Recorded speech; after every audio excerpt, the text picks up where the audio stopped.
मनोविज्ञान का एक बहुत ही कड़वा सच है।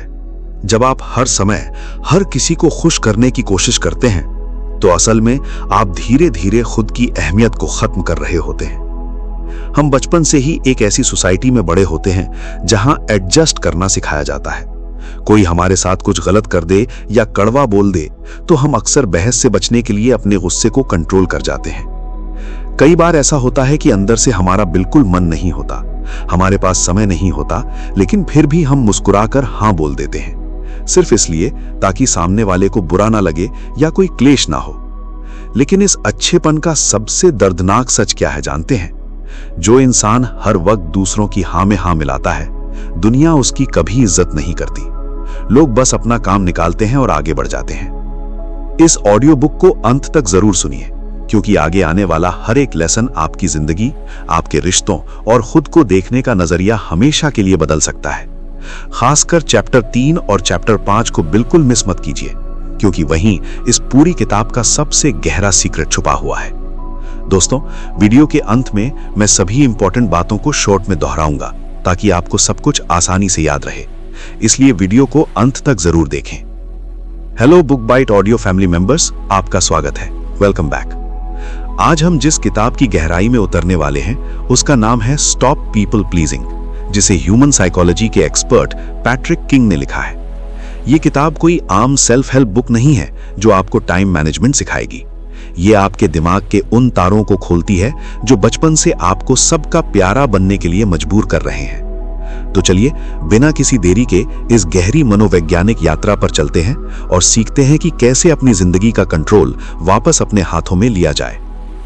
Chapter 1, the psychology of a people pleaser. हम दूसरों को खुश क्यों करते हैं? ऑथर पैट्रिक किंग किताब की शुरुआत में एक बहुत ही चौंकाने वाला कॉन्सेप्ट देते हैं।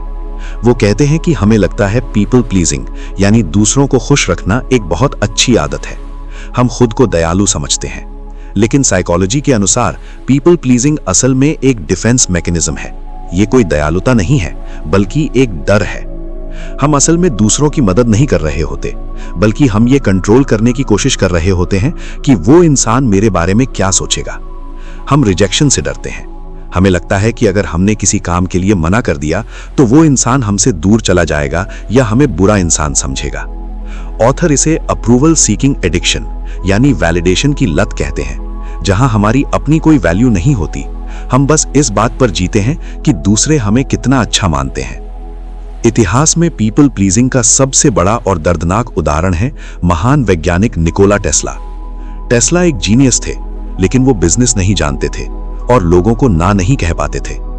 एक बार उनके इन्वेस्टर और दोस्त जॉर्ज वेस्टिंगहाउस कंपनी के दिवालिया होने के कगार पर आ गए। वेस्टिंगहाउस ने टेस्ला से कहा कि अगर वो अपनी पेटेंट रॉयल्टी मांगेंगे तो कंपनी डूब जाएगी। टेस्ला एक नाइस गाय थे, वो दोस्त को नाराज नहीं करना चाहते थे। उन्होंने अपने करोड़ों डॉलर के पेटेंट कॉन्ट्रैक्ट को फाड़ दिया, सिर्फ अपने दोस्त को खुश करने के लिए। नतीजा क्या हुआ?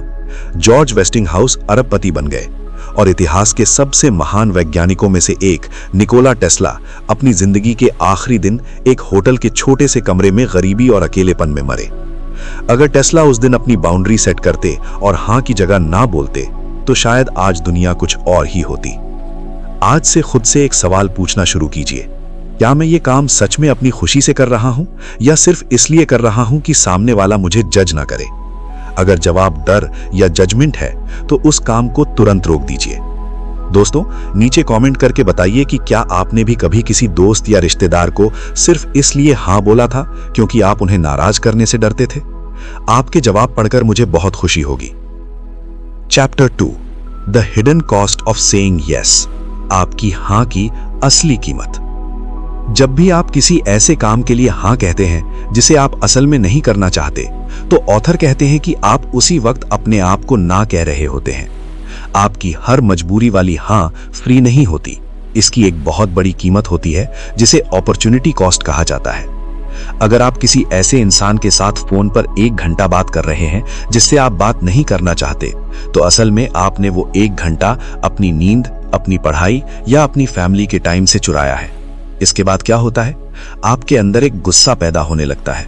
आप चिड़चिड़े हो जाते हैं। आप दुनिया को दोष देने लगते हैं कि मैं तो सबके लिए इतना करता हूं पर कोई मेरी कदर नहीं करता। असलियत यह है कि जब आप खुद अपनी कद्र नहीं कर रहे तो कोई और कैसे करेगा। आजकल के स्टूडेंट्स और यंगस्टर्स में ये बहुत कॉमन है। मान लीजिए एक स्टूडेंट का कल बहुत इंपॉर्टेंट एग्जाम है या उसे अपने करियर के लिए कोई स्किल सीखनी है, तभी दोस्तों का ग्रुप प्लान बनाता है कि चल यार आज रात को बाहर घूम कर आते हैं। अंदर से स्टूडेंट जानता है कि उसका जाना गलत है, उसका करियर दांव पर है, लेकिन दोस्त क्या सोचेंगे, कहीं वो मुझे ग्रुप से बाहर ना निकाल दें, इस डर से वो हाँ कह देता है। वो रात भर घूमता है, लेकिन उसका दिमाग पूरी रात टेंशन में रहता है कि मेरी पढ़ाई मिस हो रही है। उसने दोस्तों को खुश कर दिया, लेकिन खुद के फ्यूचर का नुकसान कर लिया। इस आदत को तोड़ने के लिए author the 24 hour rule suggest करते हैं। जब भी कोई आपसे कोई फेवर मांगे, कहीं जाने को कहे, तो तुरंत जवाब मत दीजिए। बस इतना कहिए, मुझे अपना शेड्यूल चेक करने दो, मैं तुम्हें थोड़ी देर में बताता हूं। ये लाइन आपको उस तुरंत पैदा होने वाले प्रेशर से बाहर निकाल लेगी। इसके बाद आप शांति से सोच सकते हैं कि आपको असल में हाँ बोलना है या ना। दोस्तों, ऐसी लाइफ चेंजिंग वीडियोस बनाने में और इन किताबों के रियल कॉन्सेप्ट्स को आप तक पहुंचाने में हमें बहुत रिसर्च और मेहनत लगती है। अगर आपको ये वीडियो पसंद आ रही है तो प्लीज चैनल को सब्सक्राइब करें और लाइक जरूर करें। Chapter 3, the art of saying no without guilt. Guilt free ना कैसे कहें। पैट्रिक किंग कहते हैं कि नो अपने आप में एक पूरा वाक्य, कंप्लीट सेंटेंस है। इसके आगे आपको कोई सफाई देने की जरूरत नहीं होती। लेकिन समस्या यह है कि जैसे ही हम ना बोलते हैं, हमारे अंदर एक भयंकर गिल्ट या अपराध बोध पैदा हो जाता है। साइकोलॉजी कहती है कि गिल्ट दो तरह का होता है। पहला, रियल गिल्ट, जो तब आना चाहिए जब आपने चोरी की हो, किसी को धोखा दिया हो या कोई क्राइम किया हो। दूसरा होता है फॉल्स गिल्ट। यह तब आता है जब आप बस अपनी मेंटल पीस और अपने समय को प्राथमिकता देते हैं। यह गिल्ट सिर्फ एक भ्रम है। आपको लगता है कि आपने किसी का दिल तोड़ दिया, जबकि असल में आपने सिर्फ अपनी हदों की, बाउंड्रीज की रक्षा की है। गिल्ट फ्री ना बोलने की ताकत क्या होती है, यह हमें अमेरिका के इतिहास से सीखना चाहिए। 1955 में रोजा पार्क्स नाम की एक अश्वेत महिला बस में बैठी थी। उस समय का नियम था कि अगर कोई श्वेत व्यक्ति बस में आए तो उन्हें अपनी सीट छोड़नी पड़ती थी। जब बस ड्राइवर ने रोजा पार्क्स को अपनी सीट छोड़ने के लिए कहा तो उन्होंने कोई बहस नहीं की, कोई लड़ाई नहीं की, कोई लंबा चौड़ा भाषण नहीं दिया। उन्होंने बहुत ही शांति से सिर्फ एक शब्द कहा, नो, यानी ना। उनका वो एक ना इतना पावरफुल था कि उसने पूरे अमेरिका में सिविल राइट्स मूवमेंट की शुरुआत कर दी और इतिहास बदल कर रख दिया। ना बोलने के लिए आपको चिल्लाने की जरूरत नहीं है, बस अंदर से मजबूत होने की जरूरत है। अब आप सोच रहे होंगे कि अगर मैं सीधे किसी के मुंह पर ना बोल दूंगा तो उसे बहुत बुरा लगेगा, हो सकता है हमारा रिश्ता ही खराब हो जाए। और आपकी ये चिंता बिल्कुल सही है। सीधे ना बोलना कभी कभी ऐसा लगता है जैसे आपने किसी के रिलेशनशिप पर दरवाजा बंद कर दिया हो। इसीलिए ऑथर पैट्रिक किंग हमें एक बहुत ही शानदार और मनोवैज्ञानिक तरीका सिखाते हैं, जिसे कहते हैं द सैंडविच मेथड। इसे रटने की जरूरत नहीं है, बस इसके पीछे के खेल को समझिए। एक सैंडविच कैसा होता है? ऊपर और नीचे बहुत ही सॉफ्ट और मुलायम ब्रेड होती है और बीच में होता है असली मसाला। बिल्कुल इसी तरह आपको अपनी बात रखनी है। इसे अपनी रियल लाइफ में कैसे इस्तेमाल करना है, इसे बहुत ध्यान से समझिए। इसके 3 हिस्से होते हैं। पहला है सम्मान की शुरुआत, द सॉफ्ट टॉप ब्रेड। जब भी कोई आपसे कोई मदद मांगे या कहीं चलने को कहे तो शुरुआत कभी भी ना से मत कीजिए। पहला शब्द हमेशा ऐसा होना चाहिए जो सामने वाले को यह महसूस कराए कि आप उसकी इज्जत करते हैं। आप उसे यह एहसास दिलाएं कि उसने आपको इस लायक समझा, यह आपके लिए बड़ी बात है। इससे सामने वाले की ईगो शांत हो जाती है। दूसरा है आपकी असली ना, द मेन फीलिंग। अब बारी आती है आपके असली फैसले की। यहां आपको बहुत ही प्यार से लेकिन पूरी मजबूती के साथ अपनी असमर्थता जतानी है। यहां कोई लंबा चौड़ा बहाना नहीं बनाना है, ना ही ज्यादा सफाई देनी है। बस सच्चाई बतानी है कि आप ये काम क्यों नहीं कर सकते। तीसरा और आखिरी है रिश्ते की मिठास, द सॉफ्ट बॉटम ब्रेड। ये सबसे जरूरी हिस्सा है। अपनी ना बोलने के तुरंत बाद बात को एक पॉजिटिव नोट पर खत्म करें। सामने वाले को एक उम्मीद या एक अच्छी विश दें, ताकि जब वो आपके पास से जाए तो उसे आपकी ना नहीं बल्कि आपका अच्छा बर्ताव याद रहे। आइए इसे एक रियल लाइफ एग्जाम्पल से समझते हैं। मान लीजिए संडे का दिन है, आपने पूरे हफ्ते बहुत मेहनत की है और आज आप सिर्फ आराम करना चाहते हैं। तभी आपके ऑफिस के एक कलीग का कॉल आता है और वो कहता है, यार मेरा एक बहुत जरूरी असाइनमेंट फंसा हुआ है, प्लीज आज शाम को आकर मेरी मदद कर दे। अब एक आम इंसान क्या करेगा? या तो वो डर के मारे हाँ बोल देगा और अपनी संडे की छुट्टी बर्बाद कर लेगा, या फिर वो गुस्से में कहेगा, पागल है क्या, संडे को भी काम करवाएगा, जिससे रिश्ता खराब होगा। लेकिन अब आप पैट्रिक किंग का सैंडविच मेथड जानते हैं। आप बहुत ही शांति और प्यार से कहेंगे, पहला हिस्सा सम्मान, भाई तूने मुझे इस लायक समझा और मुझसे मदद मांगी, इसके लिए सच में बहुत थैंक यू। दूसरा हिस्सा मजबूत ना, लेकिन यार इस पूरे हफ्ते मैंने बहुत ओवरवर्क किया है और मेरी बॉडी पूरी तरह से थक चुकी है, इसलिए आज शाम को मैं तेरी मदद नहीं कर पाऊंगा। तीसरा हिस्सा रिश्ते की मिठास, लेकिन मुझे पूरा यकीन है कि तू हमेशा की तरह इस असाइनमेंट को भी बहुत अच्छे से हैंडल कर लेगा। ऑल द बेस्ट मेरे भाई। दोस्तों, क्या आपने महसूस किया कि इस छोटे से जवाब में कितनी ताकत है? सामने वाले को बुरा भी नहीं लगा क्योंकि आपने उसकी इज्जत रखी, और आपका काम भी हो गया क्योंकि आपने अपनी बाउंड्री नहीं टूटने दी। इसमें कोई झूठ नहीं है, कोई धोखा नहीं है, ये सिर्फ अपनी बात को सही तरीके से रखने की कला है। जो इंसान इस सैंडविच मेथड को सीख जाता है, दुनिया उसकी इज्जत भी करती है और कोई उसका इस्तेमाल भी नहीं कर पाता। Givers need to set limits because takers rarely do. मतलब जो इंसान हमेशा दूसरों को देता है, उसे अपनी सीमाएं खुद तय करनी चाहिए, क्योंकि जो लोग सिर्फ फायदा उठाना जानते हैं, वो कभी कोई सीमा नहीं रखते। अगर आप भी आज से बिना डरे नो बोलना सीखना चाहते हैं, तो कमेंट में आई कैन से नो जरूर लिखिए। Chapter 4, assertiveness. अग्रेसिव नहीं, असर्टिव बने। जब भी हम पीपल प्लीजिंग छोड़ने की बात करते हैं, तो हमारे दिमाग में सबसे पहला डर क्या आता है? हम घबरा जाते हैं। हमें लगता है कि अगर हम हर बात पर हाँ नहीं कहेंगे, अगर हम लोगों की हाँ में हाँ नहीं मिलाएंगे, तो शायद हम बहुत रूड, घमंडी या गुस्सैल बन जाएंगे। ऑथर पैट्रिक किंग इस बहुत बड़े भ्रम को बड़ी खूबसूरती से तोड़ते हैं। वो कहते हैं कि अपनी बात रखने के लिए और अपनी इज्जत बचाने के लिए आपको कोई विलन बनने की जरूरत नहीं है। इस बात को बहुत गहराई से समझिएगा दोस्तों। साइकोलॉजी के अनुसार इस दुनिया में अपनी बात रखने वाले 3 तरह के लोग होते हैं। पहला है पैसिव, यानी दब्बू इंसान। ये वो इंसान है जो हमेशा डर के साए में जीता है। इसका माइंडसेट होता है, तुम्हारी जरूरतें और तुम्हारी खुशी मुझसे ज्यादा इंपॉर्टेंट है, मेरी कोई अहमियत नहीं है। अगर कोई पैसिव इंसान लाइन में खड़ा है और कोई दूसरा इंसान आकर उसके आगे घुस जाए, तो वो अंदर ही अंदर जलेगा, उसे गुस्सा आएगा, लेकिन वो मुंह से एक शब्द नहीं बोलेगा। वो सोचेगा, छोड़ो यार, कौन तमाशा करे। ये वो लोग हैं जो दूसरों की शांति के लिए अपनी जिंदगी को नर्क बना लेते हैं।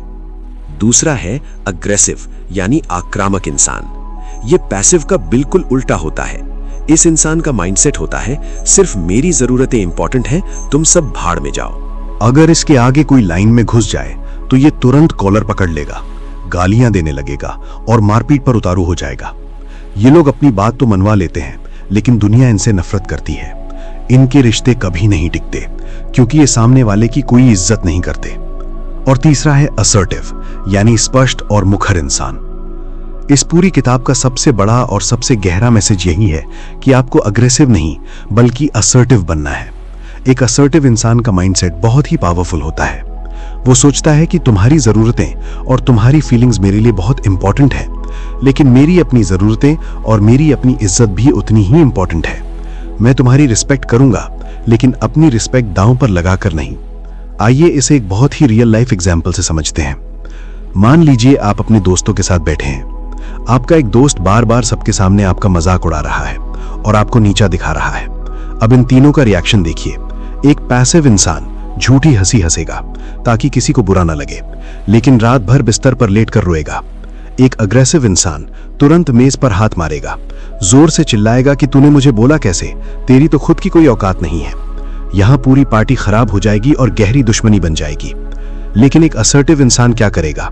वो बहुत ही शांत चेहरे के साथ सीधे उस दोस्त की आंखों में देखेगा और एक नॉर्मल आवाज में कहेगा, देख भाई, मैं तेरी और हमारी दोस्ती की बहुत इज्जत करता हूं, लेकिन मुझे इस तरह के मजाक बिल्कुल पसंद नहीं है, इसलिए प्लीज आगे से मेरे साथ ऐसे मजाक मत करना। बस खेल खत्म। उसने कोई गाली नहीं दी, कोई चिल्लाए चोट नहीं की, उसने बस अपनी लक्ष्मण रेखा खींच दी। क्या आपको लगता है कि इसके बाद वो दोस्त दोबारा कभी उसका मजाक उड़ाने की हिम्मत करेगा? बिल्कुल नहीं, क्योंकि असर्टिव इंसान लड़ाई नहीं करता, वो बस बिना किसी डर के सच्चाई को सामने रख देता है। और दुनिया में सबसे ज्यादा इज्जत उसी इंसान की होती है जो बिना आवाज ऊंची किए अपनी बात का वजन महसूस करवा सके। दुनिया के सबसे अमीर इन्वेस्टर्स में से एक वॉरेन बफे कहते हैं, The difference between successful people and really successful people is that really successful people say no to almost everything. यानी सफल और बहुत सफल लोगों में यही फर्क है कि बहुत सफल लोग लगभग हर चीज को ना कहते हैं। सोचिए, अगर वॉरेन बफे हर मीटिंग, हर पार्टी, हर इंसान को हाँ बोलते, तो क्या वो कभी दुनिया के सबसे बड़े इन्वेस्टर बन पाते? उनका ना बोलना कोई घमंड नहीं था, बल्कि वो असर्टिव थे कि उनका समय कहाँ जाना चाहिए। अगर आपका कोई रिश्तेदार आपसे पर्सनल सवाल पूछता है कि सैलरी कितनी है या शादी कब कर रहे हैं, तो अग्रेसिव जवाब होगा, आपको इससे क्या मतलब, जिससे क्लेश होगा। लेकिन असर्टिव जवाब होगा मुस्कुराते हुए कहना, मैं अपनी पर्सनल लाइफ के बारे में बात करना ज्यादा पसंद नहीं करता, आप बताइए आपकी सेहत कैसी है। बात भी खत्म और सामने वाले को उसकी लिमिट भी पता चल गई। अपनी डिक्शनरी से शायद, मुझे लगता है, अगर आपको बुरा ना लगे तो जैसे कमजोर शब्दों को आज ही निकाल दें, सीधी बात करना सीखें। Chapter 5, overcoming the spotlight effect. लोग क्या कहेंगे बीमारी से मुक्ति। हम सारी जिंदगी दूसरों को खुश क्यों करते हैं? क्योंकि हमें लगता है कि हर इंसान हमें नोटिस कर रहा है, हमें जज कर रहा है। ऑथर इसे मनोविज्ञान की भाषा में द स्पॉटलाइट इफेक्ट कहते हैं। हमें लगता है कि हमारे ऊपर एक स्पॉटलाइट जल रही है और दुनिया का हर इंसान सिर्फ हमें ही देख रहा है। लेकिन असलियत यह है कि हर इंसान अपनी ही जिंदगी की उलझनों में, अपनी ही स्ट्रेस और अपनी ही इनसिक्योरिटीज में इतना उलझा हुआ है कि उसके पास आपको जज करने का समय ही नहीं है। क्या आपने कभी नोटिस किया है कि किसी पार्टी में आप इस बात को लेकर बहुत टेंशन में रहते हैं कि आपके बाल थोड़े खराब लग रहे हैं या कपड़े परफेक्ट नहीं हैं? आप वहां मौजूद हर इंसान से डर रहे होते हैं, जबकि सच ये है कि पार्टी में मौजूद हर दूसरा इंसान खुद इस टेंशन में है कि मैं कैसा लग रहा हूं।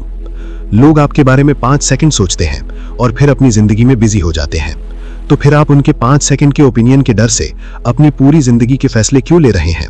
थोड़ा सा डिसलाइक होना सीखिए। अगर हर कोई आपसे खुश है तो इसका सीधा सा मतलब यह है कि आप अपनी जिंदगी दूसरों की शर्तों पर जी रहे हैं। If you live for people's acceptance, you will die from their rejection. मतलब, अगर आप लोगों की स्वीकृति के लिए जिएंगे तो एक दिन उनके रिजेक्शन से ही खत्म हो जाएंगे। ये बात कितनी रिलेटेबल लगी दोस्तों? क्या आपको भी कभी लोग क्या कहेंगे वाले डर ने रोका है? कमेंट में जरूर बताना। साइकोलॉजी का एक डार्क लेकिन बहुत ही सच्चा नियम है, जो लोग आपकी बाउंड्रीज का सबसे ज्यादा विरोध करते हैं वही वो लोग होते हैं जिन्हें आपकी बाउंड्रीज ना होने से सबसे ज्यादा फायदा मिल रहा था। जरा इस पल की कल्पना कीजिए, आपने बहुत हिम्मत जुटाकर अपने अंदर के सारे डर को दरकिनार करके पहली बार किसी काम के लिए ना कहा। आपको लगा कि आप आजाद हो गए हैं, आपको लगा कि सामने वाला आपकी परेशानी समझेगा, लेकिन तभी सामने से एक तंज भरा जवाब आता है, तुम तो बहुत बदल गए हो यार, या तुम कितने मतलबी हो गए हो आज कम। और उसी एक पल में आपका सारा कॉन्फिडेंस ताश के पत्तों की तरह बिखर जाता है। आप वापस उसी गिल्ट और अपराध बोध के दलदल में गिर जाते हैं और सोचने लगते हैं कि शायद मुझे ऐसा नहीं करना चाहिए था, शायद गलती मेरी ही है। Hello book bite audio family, welcome back. पिछली वीडियो में हमने पैट्रिक किंग की masterpiece book stop people pleasing के पहले हिस्से को कवर किया था और सीखा था कि अपनी कीमत कैसे पहचानें। लेकिन असली लड़ाई ना कहने पर खत्म नहीं होती, बल्कि वहां से तो शुरू होती है। आज के इस पार्ट 2 एडवांस्ड मास्टर क्लास में हम इस किताब की उन गहराइयों में उतरेंगे जहां हम सीखेंगे कि जब लोग आपको गिल्ट ट्रिप दें, इमोशनल ब्लैकमेल करें या मतलबी कहें, तो उस भयंकर प्रेशर को बिना टूटे कैसे हैंडल किया जाए। इस एपिसोड को बिल्कुल एक पर्सनल मेंटरिंग सेशन की तरह सुनिए, क्योंकि चैप्टर 8 और चैप्टर 9 आपके सारे भ्रम तोड़कर आपको इमोशनली बुलेट प्रूफ बना देंगे।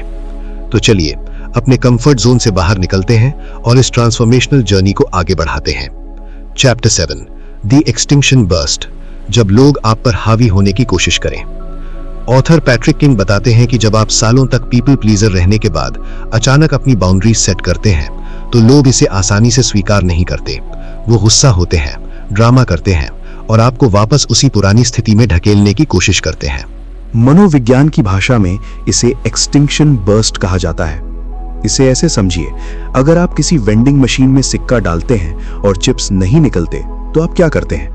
आप मशीन को छोड़कर नहीं जाते, बल्कि आप मशीन को जोर से धक्का मारते हैं, उसे हिलाते हैं ताकि चिप्स बाहर आ जाए।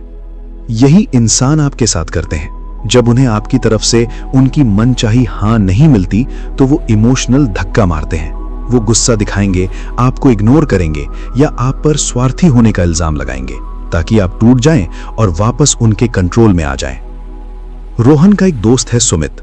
सुमित हमेशा रोहन की गाड़ी लेकर अपने काम से जाता है और कभी पेट्रोल नहीं डलवाता। एक दिन रोहन हिम्मत करके कहता है, भाई आज गाड़ी मैं नहीं दे पाऊंगा, मुझे खुद काम है। सुमित तुरंत ड्रामा शुरू कर देता है, अरे वाह भाई, एक छोटी सी गाड़ी क्या मांग ली तूने, तो औकात दिखा दी, भूल गया जब मैंने तेरी उस दिन मदद की थी। ये सुमित का गुस्सा नहीं है, ये उसका एक्सटिंक्शन बर्स्ट है। वो रोहन को गिल्ट फील करवाकर वापस कंट्रोल करना चाहता है।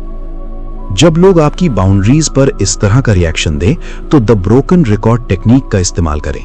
आपको ना तो बहस करनी है ना ही सफाई देनी है, बस अपनी बात को एक ही टोन में शांति से दोहराना है। जैसे, मुझे पता है तुम्हें बुरा लग रहा है लेकिन मैं आज गाड़ी नहीं दे पाऊंगा। अगर वो फिर ड्रामा करे तो फिर वही लाइन शांति से बोले। जब सामने वाले को समझ आ जाएगा कि उसका ड्रामा काम नहीं कर रहा तो वो चुपचाप पीछे हट जाएगा। Chapter 8, the apology addiction. बेमतलब माफी मांगना बंद करें। किताब का एक बहुत ही आई ओपनिंग लेसन है ओवर अपॉलोजाइजिंग। पीपल प्लीजर लोगों की एक बहुत बड़ी निशानी होती है कि वो हर छोटी छोटी बात पर सॉरी बोलते हैं। ऑथर कहते हैं कि जरूरत से ज्यादा सॉरी बोलना आपकी विनम्रता नहीं बल्कि आपकी घबराहट और लो सेल्फ एस्टीम को दिखाता है। हम इतना सॉरी क्यों बोलते हैं? क्योंकि हम अंदर ही अंदर ये मान बैठे हैं कि हमारा वजूद ही दूसरों के लिए एक परेशानी है। हम अपनी गलतियों के लिए नहीं बल्कि अपने होने के लिए माफी मांग रहे होते हैं। अगर कोई सड़क पर चलते हुए हमसे टकरा जाए तो गलती उसकी होने के बावजूद पहला सॉरी हमारे मुंह से निकलता है। ऑफिस के माहौल को ही देख लीजिए। एक एम्प्लॉय अपनी ही छुट्टी अप्रूव कराने के लिए बॉस के केबिन में जाता है और कहता है, I am so sorry sir, आपको डिस्टर्ब किया, क्या मैं अंदर आ सकता हूं? सॉरी सर, वो मुझे 2 दिन की छुट्टी चाहिए थी। सोचिए, वो अपना हक मांग रहा है लेकिन इस तरह जैसे कोई भीख मांग रहा हो। इस रवैये को देखकर सामने वाला इंसान अनजाने में ही आपको खुद से कमतर और कमजोर समझने लगता है। आज से अपनी डिक्शनरी में एक छोटा सा बदलाव कीजिए। सॉरी को थैंक यू से रिप्लेस कीजिए। सॉरी, मुझे आने में देर हो गई की जगह कहिए, मेरा इंतजार करने के लिए आपका बहुत शुक्रिया। सॉरी, मैंने आपको बहुत डिस्टर्ब किया की जगह कहिए, अपना कीमती समय देने के लिए धन्यवाद। ये छोटा सा बदलाव आपकी भाषा से कमजोरी निकालकर उसमें कॉन्फिडेंस और ग्रैटिट्यूड भर देगा। You don't need to apologize for taking up space in this world. मतलब, इस दुनिया में अपनी जगह बनाने या मौजूद रहने के लिए आपको किसी से माफी मांगने की जरूरत नहीं है। दोस्तों, क्या आपने भी कभी नोटिस किया है कि आप दिन भर में कितनी बार बिना वजह सॉरी बोलते हैं? आज ही कमेंट सेक्शन में प्रॉमिस कीजिए और लिखिए, no more fake sorries. Chapter 9, escaping the FOG। Emotional blackmail से खुद को कैसे बचाएं? पैट्रिक किंग एक बहुत ही शक्तिशाली मनोवैज्ञानिक कॉन्सेप्ट के बारे में बताते हैं जिसे FOG कहा जाता है। FOG का मतलब है फियर यानी डर, ऑब्लिगेशन यानी एहसान का बोझ और गिल्ट यानी अपराध बोध। दुनिया के जितने भी टॉक्सिक और मैनिपुलेटिव लोग हैं वो आपको कंट्रोल करने के लिए इन्हीं 3 हथियारों का इस्तेमाल करते हैं। पहला, फियर यानी डर। अगर तुमने मेरी बात नहीं मानी तो मैं तुम्हें छोड़ दूंगा या तुम्हारा नुकसान कर दूंगा। दूसरा, ऑब्लिगेशन यानी बोझ। मैंने तुम्हारे लिए अपनी पूरी जिंदगी कुर्बान कर दी, अब क्या तुम मेरे लिए इतना भी नहीं कर सकते? तीसरा, गिल्ट यानी अपराध बोध। तुम्हारी वजह से मेरी तबीयत खराब हो गई है, तुम कितने स्वार्थी हो। जब भी कोई इंसान आपके साथ इस तरह की भाषा का प्रयोग करे तो तुरंत अपने दिमाग में एक रेड अलार्म बजने दें। खुद से पूछें कि क्या ये इंसान मुझे प्यार और सम्मान दे रहा है या सिर्फ मुझे डराकर कंट्रोल करने की कोशिश कर रहा है। इमोशनल ब्लैकमेल का जवाब कभी भी इमोशंस से मत दीजिए, फैक्ट्स पर बात कीजिए। शांति से कहिए, मुझे पता है आप निराश हैं, लेकिन मेरा यह फैसला मेरी अपनी ग्रोथ के लिए है, किसी को नीचा दिखाने के लिए नहीं। Chapter 10, the responsibility illusion. आप दूसरों की भावनाओं का डस्टबिन नहीं है। हम अक्सर सोचते हैं कि अगर मेरी किसी बात से सामने वाले का मूड खराब हो गया तो ये मेरी जिम्मेदारी है कि मैं उसे वापस ठीक करूं। ऑथर इस भ्रम को बहुत ही बेदर्दी से तोड़ते हैं। वो कहते हैं कि आप सिर्फ अपने इरादों और अपने एक्शन के लिए जिम्मेदार हैं, दूसरों के रिएक्शन के लिए नहीं। हर एडल्ट इंसान अपनी भावनाओं के लिए खुद जिम्मेदार होता है। अगर आपने विनम्रता से बिना किसी को गाली दिए अपनी कोई बात रखी है और सामने वाला उस पर चिल्लाने लगता है या रोने लगता है, तो वो उसका इमोशनल इमेच्योरिटी है। आप उनके बिगड़े हुए मूड को ठीक करने वाले ठेकेदार नहीं हैं। आप किसी फैमिली फंक्शन में हैं, एक रिश्तेदार लगातार आपकी पर्सनल लाइफ या करियर को लेकर आपको ताने मार रहा है। फाइनली आप बहुत ही पोलाइटली कहते हैं, मामा जी प्लीज, मुझे इस टॉपिक पर बात करना अच्छा नहीं लगता, हम कुछ और बात कर लेते हैं। अब मामा जी गुस्सा हो जाते हैं, खाना छोड़कर उठ जाते हैं और पूरा परिवार आपको देखने लगता है कि तुम्हारी वजह से घर का माहौल खराब हो गया। एक पीपल प्लीजर तुरंत जाकर उनके पैर पकड़ेगा और माफी मांगेगा, लेकिन एक समझदार इंसान जानता है कि माहौल उसने नहीं बल्कि मामा जी की ईगो ने खराब किया है। अपनी जिंदगी में लेट देम बी मैड की फिलॉसफी को अपना लें। अगर आपकी जायज बाउंड्री से किसी को दर्द हो रहा है तो वो दर्द उनका है, आपका नहीं। आपको उन्हें खुश करने के लिए अपनी शांति की आहुति देने की कोई जरूरत नहीं है। You can not light yourself on fire to keep other people warm. मतलब दूसरों को गर्म रखने के लिए आप खुद को आग नहीं लगा सकते। दोस्तों, ये लाइन अपने आप में पूरी जिंदगी का सार है। हम अक्सर दूसरों को खुश देखने के लिए खुद को अंदर ही अंदर जलाते रहते हैं और अंत में सिर्फ हमारी अपनी राख बचती है। Chapter 11, the illusion of peace. टकराव से भागना शांति नहीं है। किताब का एक बहुत ही गहरा कॉन्सेप्ट है कॉन्फ्लिक्ट अवॉइडेंस, यानी टकराव से बचना। एक पीपल प्लीजर इंसान की सबसे बड़ी कमजोरी यह होती है कि उसे बहस या लड़ाई से भयंकर डर लगता है। उसे लगता है कि छोड़ो यार, मैं ही एडजस्ट कर लेता हूं, कौन बहस करके माहौल खराब करे। ऑथर कहते हैं कि यह शांति नहीं है, यह कायरता है। जब आप बाहर शांति बनाए रखने के लिए अपने अंदर की आवाज को दबा देते हैं तो असल में आप बाहर की लड़ाई को अपने अंदर शिफ्ट कर लेते हैं। बाहर तो सन्नाटा होता है, लेकिन आपके दिमाग में एक युद्ध चल रहा होता है। आप खुद से नफरत करने लगते हैं कि मैंने उसे जवाब क्यों नहीं दिया। मनोविज्ञान इसे इमोशनल सप्रेशन कहता है, जो आगे चलकर एंजाइटी, डिप्रेशन और गंभीर बीमारियों का रूप ले लेता है। मान लीजिए आप एक जॉइंट फैमिली में रहते हैं। घर का एक सदस्य बार बार आपके काम या आपकी पढ़ाई का मजाक उड़ाता है। आप चुपचाप सहते हैं, मुस्कुरा देते हैं ताकि घर में कलेश ना हो, लेकिन रात को आपको नींद नहीं आती। आप अपने ही पति या पत्नी पर बिना बात के गुस्सा निकालने लगते हैं। याद रखिए, जो गुस्सा आप बाहर नहीं निकालते वो जहर बनकर आपके अपने ही शरीर और आपके अपने ही करीबियों को काटने लगता है। हेल्दी कॉन्फ्लिक्ट को नॉर्मलाइज करें। अगर कोई बात बुरी लगे तो उसे उसी वक्त शांति से कहें, आपका ये मजाक मुझे बिल्कुल पसंद नहीं आया, कृपया आगे से ऐसा ना कहें। 10 मिनट की थोड़ी सी अजीब बहस जिंदगी भर के पछतावे और अंदरूनी घुटन से लाख गुना बेहतर है। Chapter 12, the empty cup syndrome. खाली कप से आप किसी की प्यास नहीं बुझा सकते। पैट्रिक किंग कहते हैं कि सेल्फ केयर को स्वार्थी समझना दुनिया का सबसे बड़ा झूठ है। पीपल प्लीजर्स को लगता है कि अपनी खुशियों को मारकर दूसरों को खुश करना महानता है। जरा सोचिए, अगर आपके पास एक पानी का जग है और वो पूरी तरह से खाली है, तो क्या आप किसी प्यासे इंसान को पानी दे सकते हैं? बिल्कुल नहीं। जब आप खुद अंदर से थके हुए हैं, फ्रस्ट्रेटेड हैं, दुखी हैं, तो आप अपने परिवार या दोस्तों को क्या देंगे? आप सिर्फ अपना फ्रस्ट्रेशन और चिड़चिड़ापन ही उन्हें देंगे। एक माँ जो दिन रात काम करती है, अपनी नींद पूरी नहीं करती, अपने शौक पूरे नहीं करती, वो धीरे धीरे इतनी थक जाती है कि वो अपने ही बच्चों पर छोटी छोटी बातों पर चिल्लाने लगती है। वो सोचती है कि वो बहुत बड़ा त्याग कर रही है, लेकिन असल में उसका खालीपन उसके बच्चों को नुकसान पहुंचा रहा है। अगर वो दिन में 1 घंटा सिर्फ अपने लिए निकाले, अपनी पसंद का काम करे, तो वो एक बहुत ही खुश मिजाज और शांत मां बन सकती है। आज से खुद को अपनी ही टू डू लिस्ट में सबसे ऊपर रखिए। अपने लिए समय निकालना, अपनी मेंटल हेल्थ का ध्यान रखना स्वार्थ नहीं है, ये एक जिम्मेदारी है। You can't pour from an empty cup, take care of yourself first. मतलब आप एक खाली कप से कुछ नहीं डाल सकते, सबसे पहले अपना ख्याल रखें। दोस्तों, अब हम इस पूरी किताब के उन सभी सुनहरे और लाइफ चेंजिंग लेसन्स को एक साथ पिरोने जा रहे हैं। आप चाहें तो आंखें बंद करके इसे सुने या इसके नोट्स बना लें। ये सिर्फ एक समरी नहीं है, ये एक पीपल प्लीजर से एक पावरफुल इंसान बनने का ब्लूप्रिंट है। पहला लेसन है द नाइस गाय ट्रैप। आप दूसरों को खुश करने की कोशिश इसलिए नहीं करते क्योंकि आप बहुत अच्छे हैं, बल्कि इसलिए करते हैं क्योंकि आपको बचपन से रिजेक्शन का और अकेले रह जाने का डर है। आपको लगता है कि अगर आप हाँ नहीं कहेंगे तो लोग आपको प्यार नहीं करेंगे। इस डर से बाहर निकलिए। जो आपका अपना है वो आपकी ना भी समझेगा। दूसरा लेसन है the hidden cost of yes.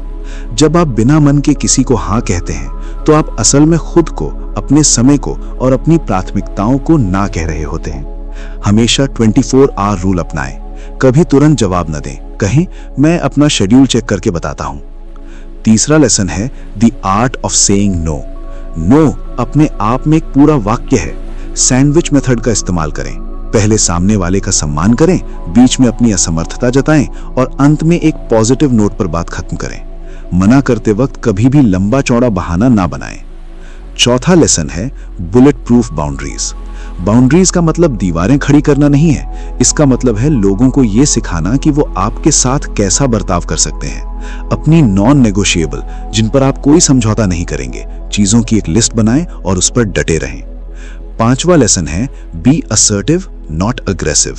आपको अपनी बात मनवाने के लिए चिल्लाने या बदतमीजी करने की जरूरत नहीं है, अग्रेसिव।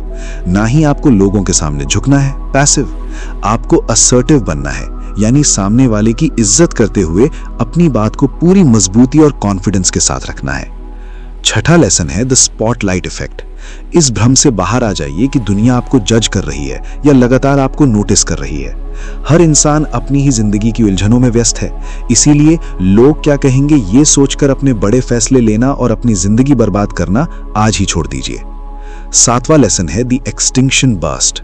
जब आप पहली बार लोगों को मना करना शुरू करेंगे तो वो ड्रामा करेंगे, गुस्सा होंगे या आपको स्वार्थी कहेंगे। ये उनका एक्सटिंक्शन बर्स्ट है। इससे डरे नहीं। ब्रोकन रिकॉर्ड टेक्निक का इस्तेमाल करें। बिना बहस किए अपनी बात को एक ही टोन में शांति से दोहराते रहें। लोग अपने आप शांत हो जाएंगे।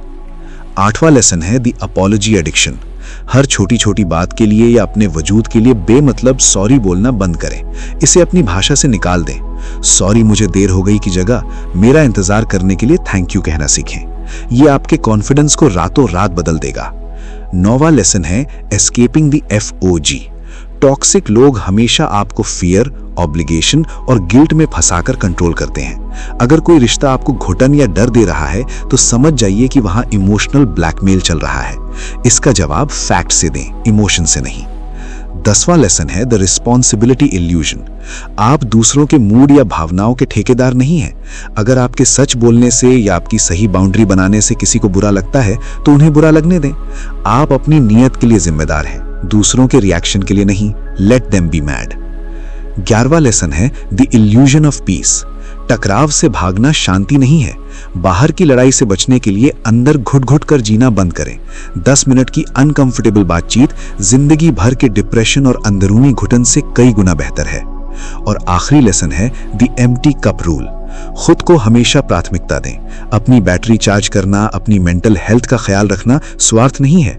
जब आपका अपना कप भरा होगा तभी आप दुनिया को, अपने परिवार को अपना बेस्ट दे पाएंगे। खुद से प्यार करना सीखिए। दोस्तों, जब आप पीपल प्लीजिंग छोड़ते हैं तो आप दुनिया के लिए एक बुरी खबर हो सकते हैं, लेकिन आप खुद के लिए एक नई जिंदगी की शुरुआत होते हैं। आपकी कीमत इस बात से नहीं है कि आप लोगों के कितने काम आते हैं। आपकी कीमत इस बात से है कि आप इंसान हैं और आप इज्जत के हकदार हैं। आज का ये मास्टर क्लास यहीं समाप्त होता है। मैं चाहता हूं कि आप कमेंट सेक्शन में लिखकर खुद से एक वादा करें, I choose my self today. अगर इस पूरी बुक समरी ने आपके दिल के तारों को छुआ है, आपके सोचने के तरीके में क्रांति ला दी है, तो इस वीडियो को लाइक करें। इसे अपने हर उस दोस्त, भाई या बहन के साथ शेयर करें जो हाँ कहने की मजबूरी में अपनी जिंदगी बर्बाद कर रहा है। ऐसी ही डीप, साइकोलॉजिकल और आपकी जिंदगी को पूरी तरह से बदल देने वाली वीडियोस के लिए बुक बाइट ऑडियो चैनल को सब्सक्राइब करना और बेल आइकन दबाना बिल्कुल मत भूलिएगा। मुझ पर अपना भरोसा जताने और अपना सबसे कीमती वक्त देने के लिए दिल की गहराइयों से धन्यवाद। जल्दी मिलेंगे एक नई किताब और एक नई सोच के साथ। तब तक अपनी बाउंड्रीज मजबूत रखिए और अपनी जिंदगी के हीरो खुद बनिए। Take care.